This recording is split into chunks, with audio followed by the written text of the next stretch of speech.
దుర్మార్గాన్ని అంతమొందించే ప్రపంచ ధర్మస్థాపన పర్యటన మొదలుపెడుతున్నామని ధర్మ సంస్థాపనార్థాయ అంతర్జాతీయ పార్టీ అధ్యక్షులు బి బాలాజీ అన్నారు. శనివారం నెల్లూరు నగరంలోని పురమందిరంలో రీడింగ్ రూమ్లో జరిగిన కార్యక్రమంలో ఆ కార్యక్రమానికి ముఖ్య అతిథిగా అమ్మా ఫర్నిచర్ అధినేత మాల్ గడ్డం సుధాకర్ రెడ్డి పాల్గొని ప్రసంగించారు. కార్యక్రమంలో రాధాకృష్ణ, కృష్ణ, హర్షవర్ధిని, బాబురావు తదితరులు పాల్గొన్నారు. సందర్భంగా వారు గోడ పత్రికను ఆవిష్కరించారు. బాలాజీ ధర్మ సంస్థాపనార్థాయ అంతర్జాతీయ పార్టీ వ్యవస్థాపకులు. దుర్మార్గాన్ని అంతమొందించి ధర్మ సంస్థాపన గావించాలనే ఉద్దేశంతో ఒక 25 సంవత్సరాల రీసెర్చ్తో దీన్ని మొదలుపెట్టారు. ప్రతి మనిషి ప్రతి దాంట్లోనూ డెవలప్ అవుతున్నాడు, కానీ మానవత్వం దిశగా మనిషి అట్టడుగు స్థాయికి వెళ్ళాడు. ప్రతి ఒక్కరిలోనూ విలువలు పెంచాలన్న ఉద్దేశంతో ప్రజాభిప్రాయ సేకరణ అనే ఒక కార్యక్రమం మొదటి ఆత్మీయ సమావేశం ఇక్కడ నిర్వహించడం జరిగింది. మా ఫర్నిచర్ అధినేత గడ్డం సుధాకర్ రెడ్డి ఈరోజు ఎంతో శుభదినము. మన ధర్మ సంస్థాపనకై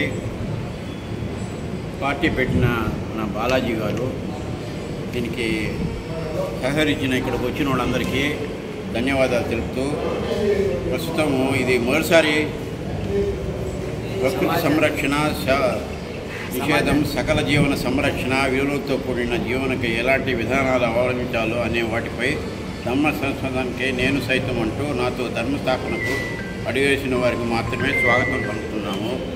కావున ఈ కార్యక్రమం నేను జయప్రదం చేయవలసిందిగా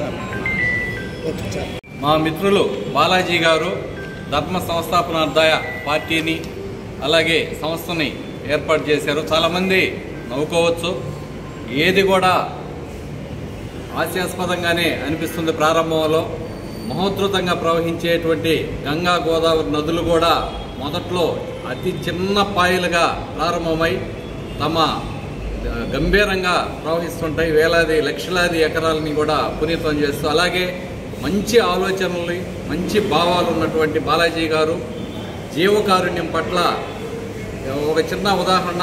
ఇటీవల వారు పెంచుకునేటువంటి శునకం చనిపోతే వాళ్ళ ఇంట్లో కుటుంబ సభ్యుడిగా దూరమైనంత వేదన పడ్డాడు. అలాగే కేవలం వాళ్ళ ఇంట్లో కుక్కలే కాదు, మొత్తం అసలు సమాజంలో ప్రతి చోట కూడా అన్ని కుక్కలు కావచ్చు, పశువులు కావచ్చు, గోవులు కావచ్చు, అన్ని జీవకారుణ్యంలో వారు ఇప్పుడు కూడా ఆసక్తిని చూపిస్తుంటారు.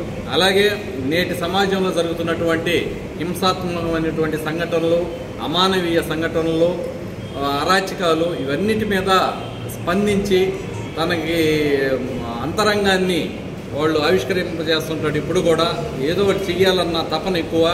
ఈరోజు ధర్మ సంస్థాపనార్థాయ పార్టీ కూడా ఉద్దేశం కూడా సమాజంలో సనాతన ధర్మం యొక్క విలువల్ని చాటాలి, సనాతన ధర్మం యొక్క విశిష్టతను మర్చిపోతున్నారు. గతంలో ప్రపంచానికే మార్గదర్శకంగా ఆదర్శంగా నిలిచినటువంటి ఈ సనాతన ధర్మాన్ని అందరూ కూడా విస్మరిస్తున్నారు.